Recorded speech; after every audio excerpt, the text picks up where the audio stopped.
The next call is a split call. Catherine Delahunty, 5 minutes. Tēnā koe, Mr. Speaker. He mihi nui kia koutou katoa. It has been an interesting week. It was an interesting budget. It's great that the National Party have got something to focus on.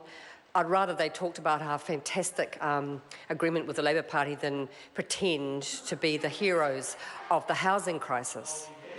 I really have to, before I start talking about fresh water in the budget, I really have to express my actual nausea about children sleeping in bushes, about hundreds of people sleeping in cars and garages in winter in the country I grew up in, and the sense of shame that I feel to see the conditions in which people are living in this country at this time, and then to hear that everything's great, the budget did great, we're looking after our people, couldn't be better. It does make me feel quite unwell, because we know it's not true, and everyone else knows it's not true, especially those people living through that experience.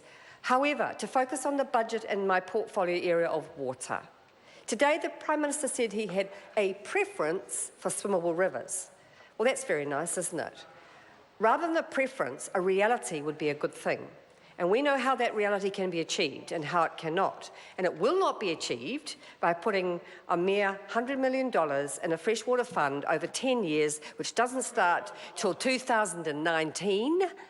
And when each really polluted major river costs more than that to clean up. Lake Rotorua cost $144 million, one lake. And this is the great fund that's going to fix our waterways when we know that 62% of our monitored rivers are too polluted to swim in. So it is very disappointing to see the budget put such a limited amount of money into this fund, and also to open the fund up to the irrigators. So it's a bit like saying, come on, Dracula, come and drink the blood bank. Actually, the fund is supposed to be a clean-up fund, but they're opening it up to major irrigators as well. So go figure. The people who have wrecked the Canterbury rivers, who have sucked up that water, they are going to be able to apply to the clean-up fund, which is very bizarre. Let's take an example of that. Take Ashburton, where I've had the privilege of working with a very concerned local community. They're talking about selling the water, the fresh water from the aquifer for free, and then taking the water from the Hakatere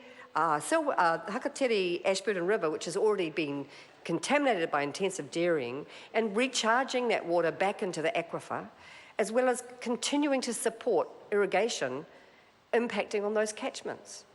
This is a recipe for the saddest looking waterways in the country in Canterbury.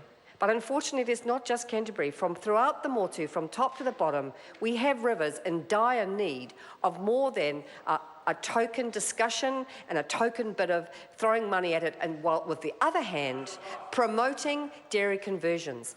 My colleague asked how much it will cost. I can promise him that every day that we delay this, it will cost more. And the minister's commitment is that there are too many birds, too many volcanic ashes, and he's quite happy for that cost to clean up the real issues that he doesn't want to talk about onto the next generation.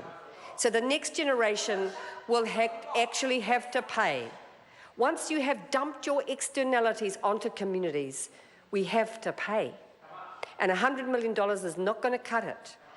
Rotorua took $140 million, so let's think about what it really takes to clean up rivers and make a start and make a real commitment.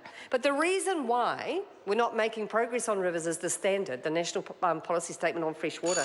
The real reason is we need swimmable rivers.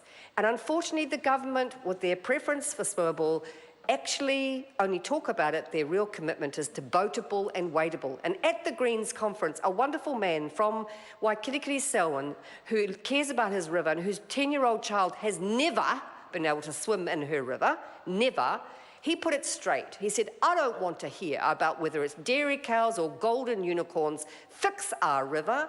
Why do we pay rates and taxes? We pay them to fix our river. But the government will not curtail the dairy industry, and therefore the rivers will continue to be too contaminated for Rosie to swim in, and that's a disgrace. However, the Green Party has a vision of swimmable rivers. That's what we're taking to the country. That's what people will support, and we're very proud that we can do a whole lot better than this budget. Kia ora, koutou katoa.